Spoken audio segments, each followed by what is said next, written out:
ಎಷ್ಟು ಕೆಲಸ ಮಾಹಿತಿ ಮಾಡಿದಷ್ಟು ಮುಗಿದಿಲ್ಲ. ರಾತ್ರಿ ಆದ್ರೂ ಸಹ ಬಟ್ಟೆ ಒದ್ದಾಗಲಿಲ್ಲ, ಒಣಗ್ಲಿಕ್ಕೆ ಆಗಲಿಲ್ಲ. ನಮ್ಗೆ ಸಿದ್ದು ನಂಗೆ ಸ್ವಲ್ಪ ಹೆಲ್ಪ್ ಮಾಡಿ ಬಟ್ಟೆ ಒಣಗ್ಲಿಕ್ಕೆ ಹಾಕು. ಎಲ್ಲಿ ಸತಿಕ? ಅಲ್ಲಿ ಹೊರಗೆ ಹೊರಗೆ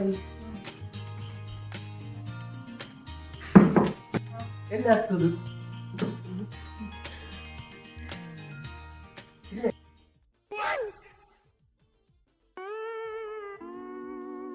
ಎಂತ ಮಾರಾಯ ಹೀಗೆ ಹೀಗೆಲ್ಲ ಮತ್ತೆ ಏನೆಲ್ಲ ಅಲ್ಲ ಮಾರಾಯ. ಈಗ ಇದನ್ನು ಹೀಗೆ ಮೇಲಿಂದ ಕೆಳಗೆ ಇಳಿಸಿ. ಅಮ್ಮೋ ಇಷ್ಟೇಯಾ? ನಾನು ಏನೇ ಬೇಕು ಅಂತ ಗ್ರಹಿಸಿದೆ ಮಾರೆ.